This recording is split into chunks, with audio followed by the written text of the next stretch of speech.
Well, welcome everybody to what is this, day 6 already of Video a Day Debruary.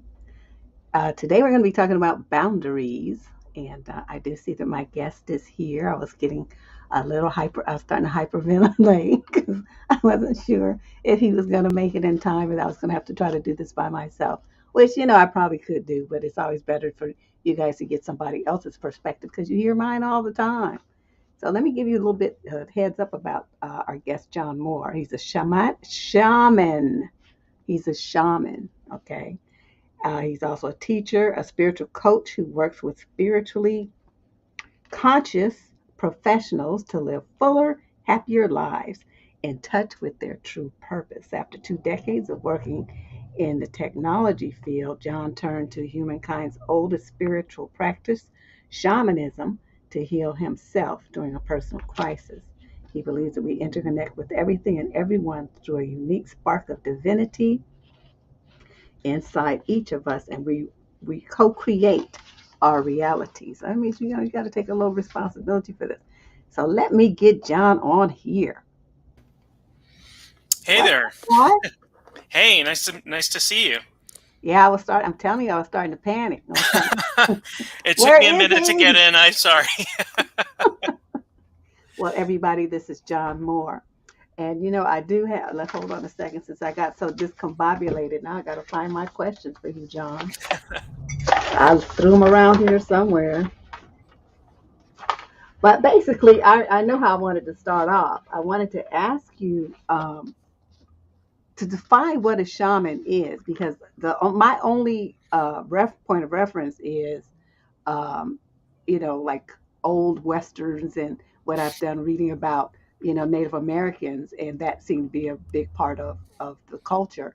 But I just haven't heard of a shaman in 2022. So So yeah, so shamanism we think is the world's oldest set of spiritual practices. We find evidence of shamanic practice in cave paintings and carvings and all kinds of things, and it's really all over the world. And it existed in many cultures, pretty much everywhere we can live. So you may think, if we live in the U.S., you might think of, the Native American tribes, some of which do practice shamanism, some do not. But there's shamanism in Africa, there's shamanism throughout Asia, there's shamanism in Europe, and it kind of takes on everybody puts it within their own cultural context, of course. But basically, what somebody who practices shamanism does is we use an altered state of consciousness in order to travel in spirit and affect healing or get information. And again, it could be, if you lived in the Pacific Islands, for example, you might go to a shamanic person there to find out what the weather is going to be like for fishing. Or if you lived in Africa, for example, out on the plain, you might want the shaman to help you find where you're hunting for food. Or if you live somewhere where that was agricultural, what's a good time to plant the crops and that sort of thing. So there's and that is sort of the old school indigenous version of shamanism. But there are a lot of people sort of like myself from a Western culture who have taken up the practice of shamanism and practice. And some people are informed by specific indigenous cultures. And some people like myself, I'm more along the lines of what we call core shamanism, which is this set of practices that is somewhat removed from a particular culture, although I do go back to my own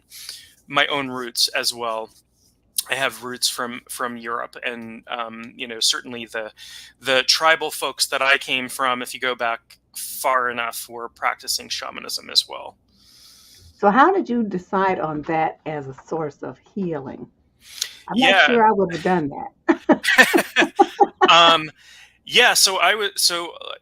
Like I said in my bio, I went through a little bit of a health crisis in my early 40s. I'm about to turn 50 in a couple weeks here. And, I was always a meditator and always try to take care of my health with diet and exercise and fitness and all of these things. And I was a pretty spiritual person. I had practiced Buddhism in college, and always interested in reading about different forms of spirituality. I knew nothing about shamanism whatsoever. Didn't know what the word meant other than I'd heard it. And I was meditating one day in an effort to try to get through some of the issues that I was experiencing. And I honestly heard a really clear voice that sounded like it was outside of me say, "You need to learn shamanism." And I thought to myself, well, that's weird. I don't know anything about shamanism, and I don't live That's in. random. It's pretty random. I don't live in Peru. I live in Maine, up here in the Northeast, and I don't know anybody around here.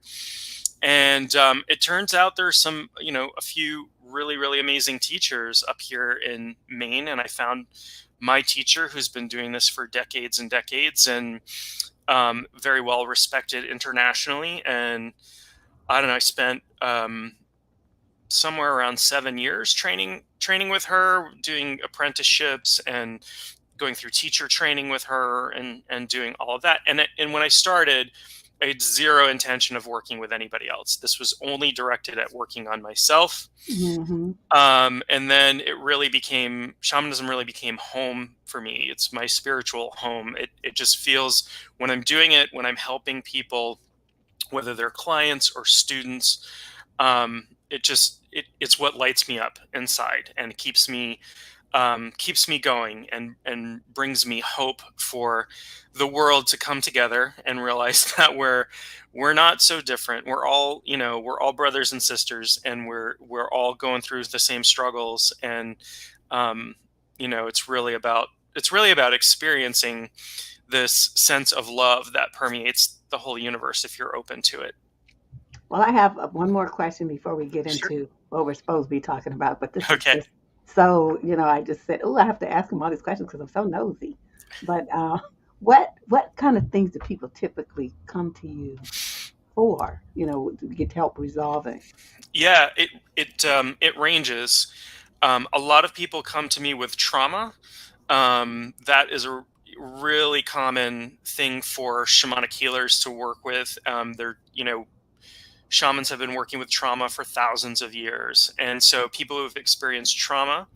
Some people come to me. The number one complaint I'm getting currently, if somebody comes to work with me as a client, is people will just say, "I just feel really disconnected. I feel disconnected from myself. I feel disconnected from the world. I feel disconnected in my relationships." And so that's something that I will work with people on, because shamanism is all about bringing that sense of connection. And during the pandemic, Has of that course, we've all spiked been through. since you've been all this COVID stuff? Yes, The sheltering in place where everybody's so isolated? absolutely. Yeah, everybody's so isolated, and everybody's socially distanced, and people have been working from home, and kids have been going to school at home some of the time. And yeah, it really has. People have really felt isolated, and lost a lot of sense of connection. Yeah, because it's not even safe to, like, want to hug people that you're even Yeah, related to, yeah, and that's a high risk business these days. yeah, for sure, for sure. All right, well, let's go on and start talking about boundaries, because that's what everybody's like. Why is she talking about that? I want to hear about boundaries. So tell me what you define what boundaries are. So that everybody starts off this conversation on the same page. Sure. So boundaries are really the rules around that we have about the way that we accept the way people treat us. And it's really important to understand that we teach people how to treat us. We teach people how to behave towards us by either accepting or setting up boundaries. And good boundaries are always in line with our core values. And so I might have a boundary. I don't let people speak to me disrespectfully, because I don't speak to people disrespectfully, and I expect the same for other people. And that might be a boundary for me. So it's really about people's personal behavior towards me. And my core values come into play here, as does my level of comfort. I might have like I said, a lot of people come to me with trauma, for example, and they might not be comfortable with, work where somebody's touching them or any of those things. So when I'm talking about boundaries, I'm talking about these personal boundaries that happen in all relationships, not just romantic relationships, but work relationships. And work is a big one. A lot of people don't have good boundaries around work, right? They, allow people to call them in the middle of the night, or they're not uh, especially in the US, we don't take vacations. Even when we're allowed to, we don't set these good boundaries between the things that drain us and the things that create health for us. And it is so important for our mental, physical, and spiritual health to have good boundaries. And good boundaries are going to look different for almost everybody. So when you talk about boundaries, very often you hear the terms healthy and unhealthy. Now, what is the difference?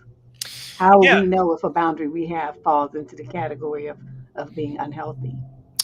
Yeah, so there's a few ways that boundaries can be unhealthy. One is we can have really loose boundaries where we really should, and healthy boundaries can be either rigid or loose, where I accept certain things sometimes and not other times, and that's totally fine as long as that aligns with my values and how I'm feeling, and I'm respecting how I feel.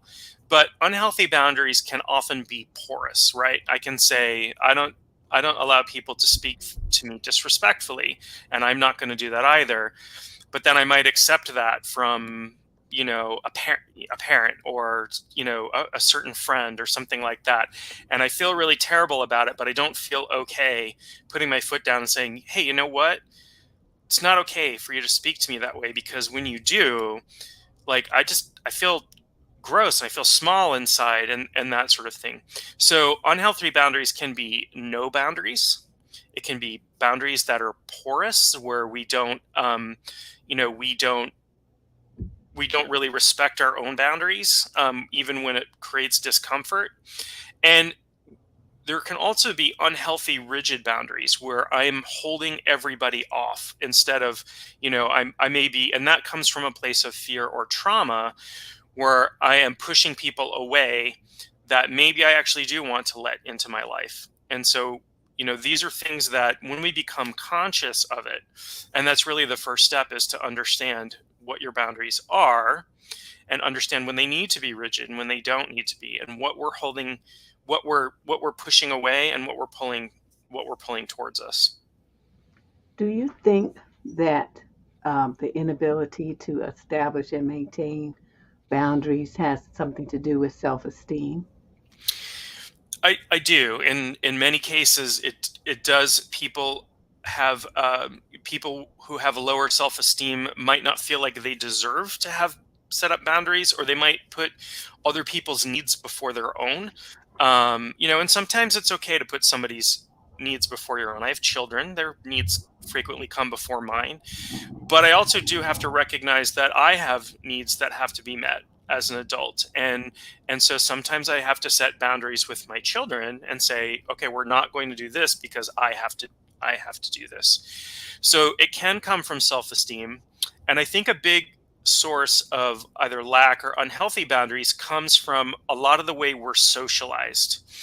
We're taught to be polite, to not, many people are taught to be polite and to always be looking out for the other person's feelings. Right. And sometimes we take on too much. Sometimes we are, not respecting ourselves. We're giving somebody else who may be not even aware of our boundaries, because we don't feel okay setting boundaries. It can feel very uncomfortable to set up boundaries because of the way that we're socialized. I think what I see a lot is, and that's especially with women. I don't see men doing this that much. They'll say, "Well, no, I don't want to do that. I don't like that, whatever." Hmm. But if the person, it could be a child or a partner, keeps needling them, they eventually give in.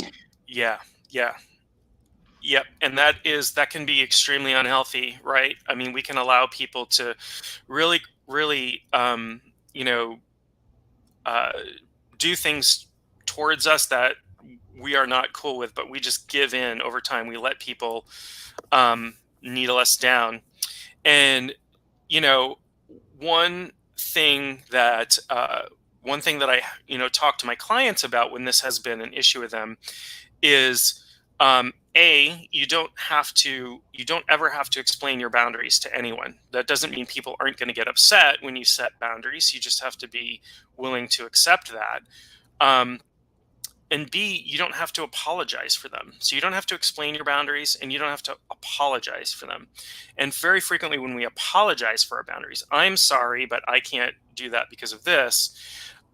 Instead of, I'm not going to do that because this is not okay with me, or I'm not going to allow you to talk to me like that, and I'm going to walk away.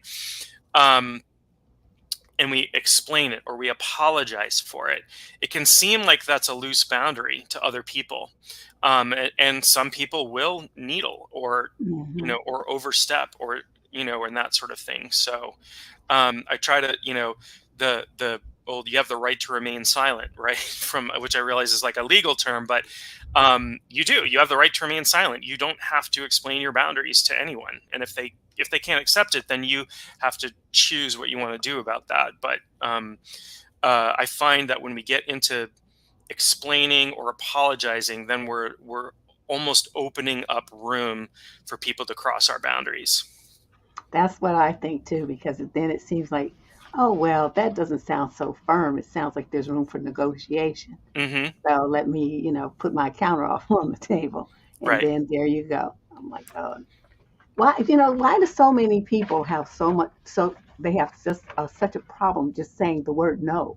Just no. They don't say no to their children. They don't Hmm. say no to their mates. They don't say no to their family members. They don't say no to their bosses.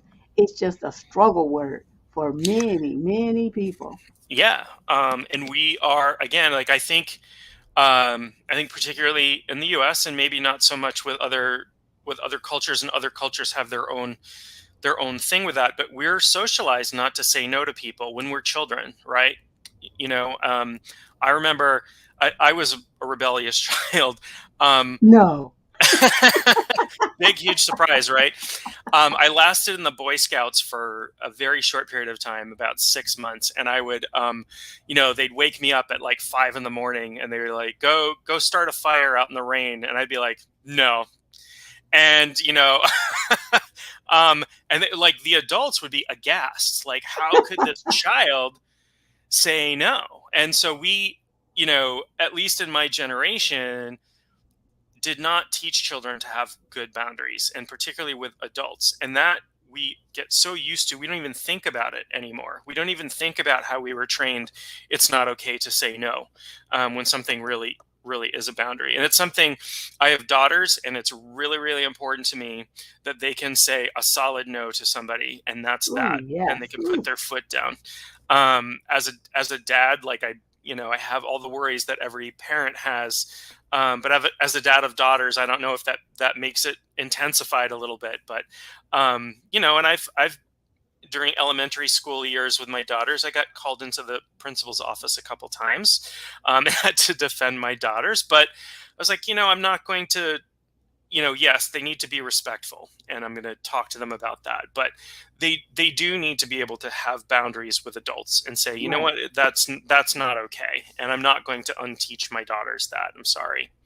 Um, so I'm sure I I wasn't. like that, and I wish more parents would do that because the girls then turn into teenagers or young women in school and at Mhm. college, and they want to start dating, and that saying no has been trained out of them, Yeah, and so yeah. they just are just like roadkill by more opportunistic people, and it doesn't have to be only young men. It could be other female co-eds, professors, whoever, Yeah. employers. I mean, just it's just they just struggle, and it just I think eventually kind of chips away at them until they're like just shells of themselves.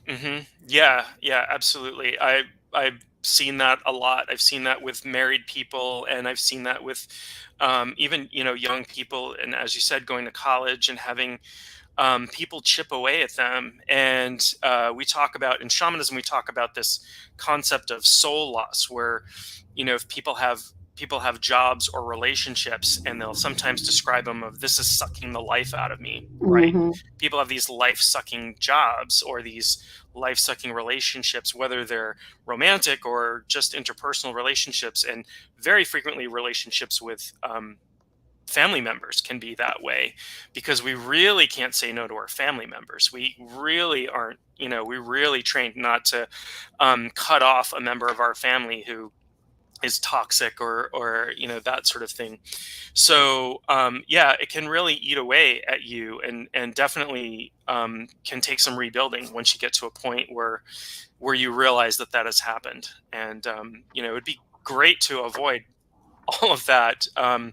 But like I said, people in our generation, I think we were socialized differently, and with young people, there's so much different pressure than when we were coming up. There was no Instagram and all of that, and Yeah. TikTok and all of that stuff when we were coming up. And my daughters are looking at this stuff, and we see what it's doing to the self-esteem of teenagers, particularly teenage girls. It's very concerning to me. This stuff, this very body focused, very, Mm-hmm. I'm not thin enough, I'm not pretty enough, I'm not this enough, I'm not that enough. And I think there's a great deal of stuff that we haven't even uncovered yet that's going to come out of all of that. Yeah, because this is like the second generation of, because like say AOL came out in the 90s. Yeah. So those young people are having children. Yeah, so we're like in the second generation of all the social media stuff. So it's still kind of a new experiment. Yeah. Yeah, absolutely. So what it's how if we want to say that we have some room for flexibility, because it doesn't sound like all boundaries, as you kind of said, should be like written in stone. How do you decide when it's have room to have flexibility and when it's not? Yeah, so really the thing that I recommend when I'm working with people in this space is that you really have to look at your values. What is important to you? What do you value? What are things that you feel like you should never accept from somebody? And that's a rigid boundary, right? Like Okay. I would never accept somebody threatening me with violence, for example, or calling me names, or that sort of abusive behavior. I would never accept that from somebody, and so that's a hard rule for me. Um, do I sometimes let people sometimes work? Like, I kind of have this rule where I try to keep my family time separate from the time that I'm working with people. And once in a while, somebody will get in touch with me and want to work with me. And the only time that we can find in common is time that I might find with my family. And so I really have to weigh that. And I do. And I'm like, okay, well, how can I shift things around so this is okay? So my kids are still going to get the time, but maybe at a different time. And I'm going to, I'm going to make some adjustment there and leave a little room for negotiation, because that isn't as much of a encroachment on my core values as somebody being, violent or disrespectful, or, that sort of thing. And so that's kind of a boundary that is a little bit looser for me, I but see. I do have to be cautious around it, right? Because I don't want to go, well, last week I, decided I wasn't going to spend time with my family, so I can do that this week. I really want to understand what those boundaries are, and when I flex them or allow them to be flexed, I'm going to make sure that it's a reason that I'm comfortable with, and that I understand that, okay, this is either a one-time thing or a once in a while thing, but this is not a regular thing, because I set this boundary up around my time for a reason, and it's important to me. It is in alignment with my core values. I see. Yeah, I ran into a problem like that with my daughter when she was growing up. She's an adult now, but you talking about that just reminded me. She went to I put her in this little small private school, and they used to do a lot of fundraisers. And one period of time, the moms were going to get together and make pizzas to sell. Hmm. I had no interest in that. I'm not doing that. That's just not me. So they also needed money for supplies and everything. So I sent them $50 and then I was done.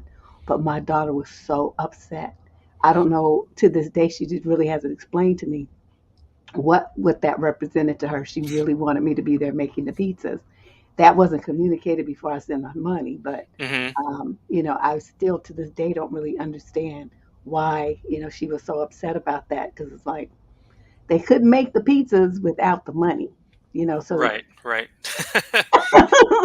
we would just be standing there looking at each other unless we got enough cash donations. So I saw my role as an integral part of the success of the event, but Sure. she wanted me to make be there physically putting salami on the dough, and I Uh-huh. was like, no, no, I'm not doing that. Yeah, I mean, there was, I don't know, some meaning to her that she obviously hasn't been able to communicate Yeah, to you, even but in all these years.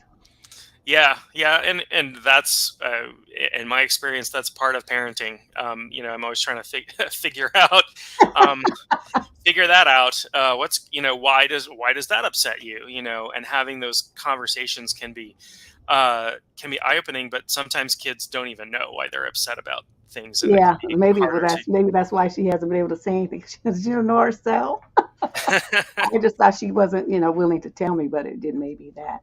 So Yeah. I want to let open the floor up if we have some questions from the viewers. You have some questions for John about your own issues with boundaries, or feeling comfortable with setting them or maintaining them, or what to do to when people violate your boundaries, how to handle that. That's a big one, John. That's a Hmm. big one, because people don't seem to know what to do when when someone does things that they don't like. A lot of the women freeze. They can't. They're Sure. speechless and they don't take any action, and they just are like deer in headlights. Yeah, yeah, absolutely. And as a male, I cannot speak from the female perspective, but and I see some comments on here that culture and religion have taught us as women to always say yes to please everybody. Absolutely, 100%. I agree with that. And that has been that way for thousands of years. It's called the patriarchy, right? Hmm.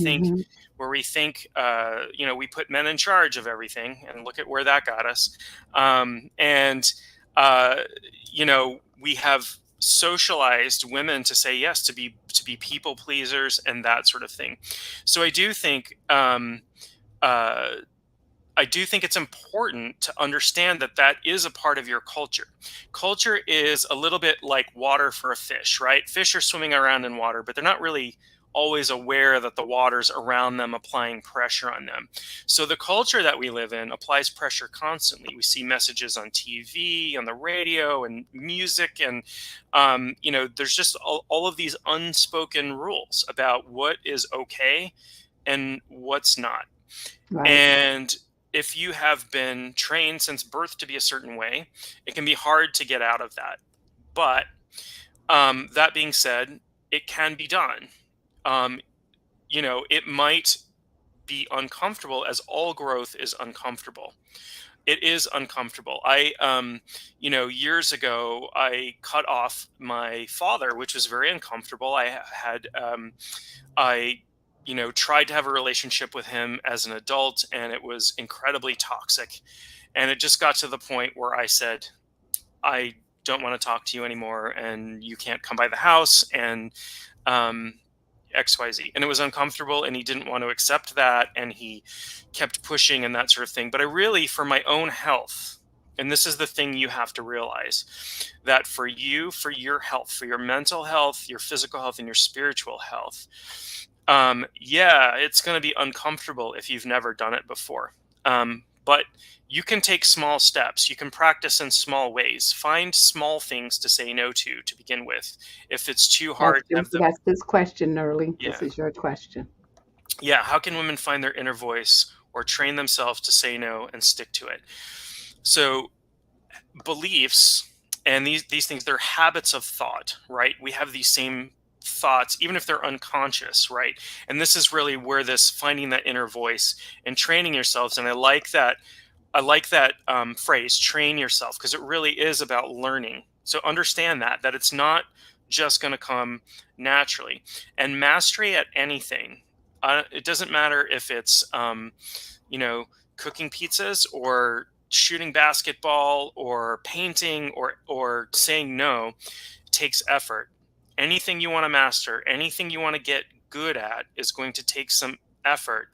And growth is always uncomfortable, but it's worth it. And you may or may not remember when you were a child and had growing pains, right? I did. I had terrible pains in my shins and everything, but it was necessary for me to get taller. And growth really comes from challenging ourselves. So you have to decide, really start by looking at what your values are, where they came from. I can't tell you what your values are or where you're going to set boundaries around, nor should anybody else. And that's important. You decide for yourself what your boundaries are. You have absolutely every right to tell people how to treat you and what's acceptable and what's not acceptable.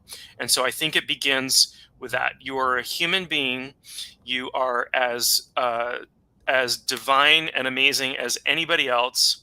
Nobody is above you. Nobody is below you. We are all equals. If we start from there, then you have every right, and you should recognize that. You have every right to set whatever boundaries you need to feel safe, to maintain your energy level, to maintain your financial situation, whatever it is you need to do to maintain your relationships. So I would say, Another question for oh, you sure. too, along those same lines, but this is as an adult child with a parent.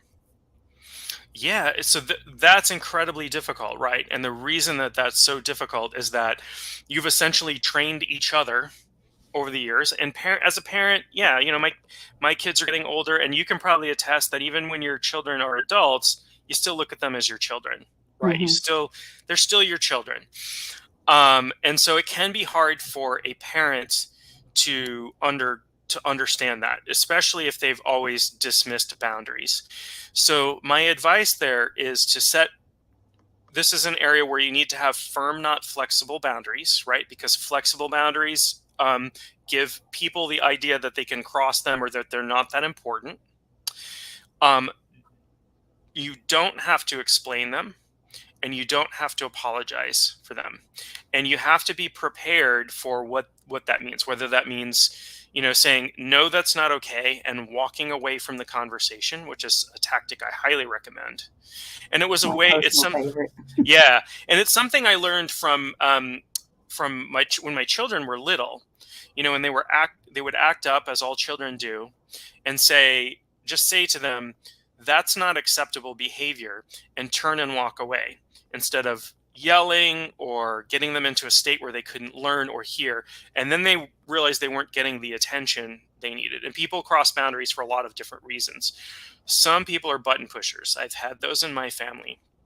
Some people cross boundaries because they just haven't learned. So you have to train yourself to be rigid with these boundaries with people who dismiss them. And it's going to take some time for them to learn as well, especially adults. Adults don't learn as quickly as children do, unfortunately. But you can teach people to respect your boundaries. Just be firm. And yes, it is going to be uncomfortable. Don't apologize.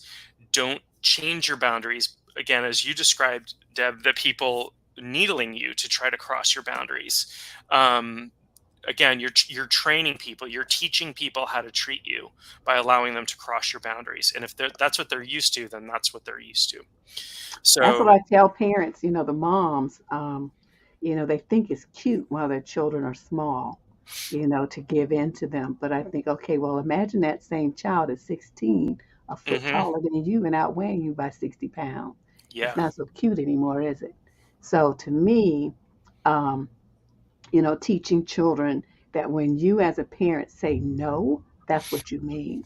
And my mother was really good at that. That's why, she transmuted those skills of boundary setting. Because if she said no, you could go to your grave and know it was not going to happen. right. If she said maybe, then there was hope. You could keep hope alive. But if she said no, that was it. That was it. We didn't even think about it anymore Right. because it was pointless. Right. And you learned, right? Learned that was a solid no. That was a Yeah. solid boundary. There was no way, as you said, you could go to your grave. That's going to be no. And so you go to your grave. Absolutely. And you can be that way with adults as well. And that's kind of the way you have to handle it if people dismiss your boundaries. That's a bad situation if somebody's dismissing your boundaries, in my opinion, Yes. because they're really not showing you the respect that you deserve as a human being. And the word respect gets thrown around a lot, right?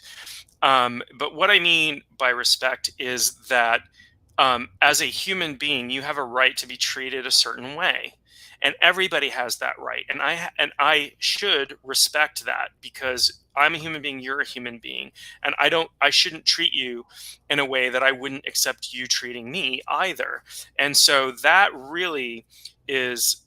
really what I'm talking about when I say disrespect, is people treating you in a way that they would never accept for themselves. Um, another another thing I want to mention for people, and this is common for everybody, is watch yourself talk. How do you talk to yourself, right?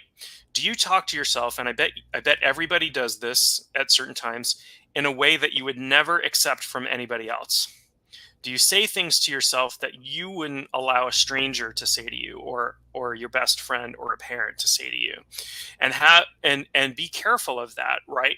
Because this is where we get into this inner dialogue with, oh, maybe I should let so and so, maybe I'm not good enough, maybe I'm not this enough, maybe I'm not enough. You are absolutely enough.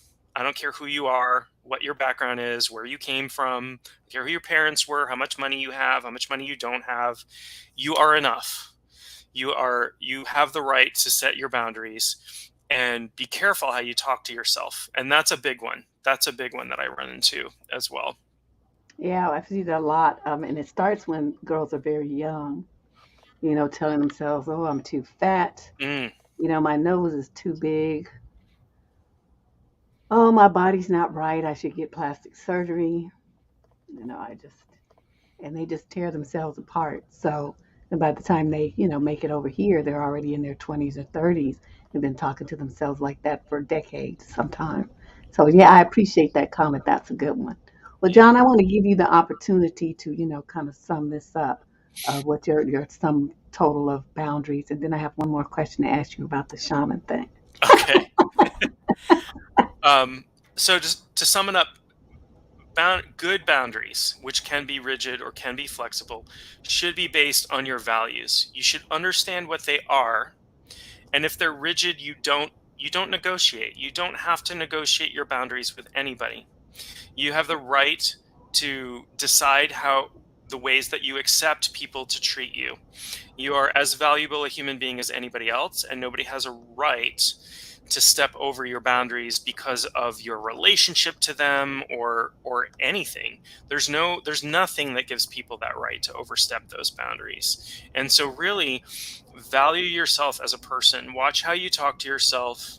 Value yourself as a person. You are important, and your values are important, and your boundaries are important. So that's really the best way I can sum that up. Okay, well then my final question to you is about, okay, so say we make it through this and we realize that the people in our lives that were toxic, we, get rid of them, but they've been around us, they've been in our home, they've been in our cars. I understand that you can burn sage or holy wood or something to, kind of cleanse your personal space of that negative and toxic energy. Can you explain how that process works? Yeah, absolutely. So there's a practice called smudging, which is the burning of herbs or incense or resin, to use the aromatics to sort of literally clear the air, to clear the air of the energy in the space. Some people use sage. White sage is a traditional Native American herb for that.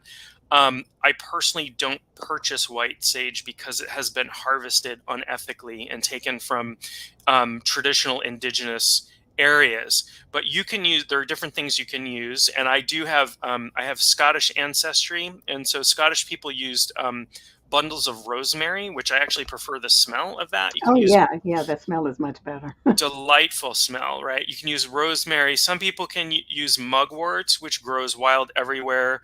You do have to be careful if you're allergic to ragweed, because mugwort, I'm allergic to mugwort smoke. I found out the hard way. You can use cedar. Cedar is amazing.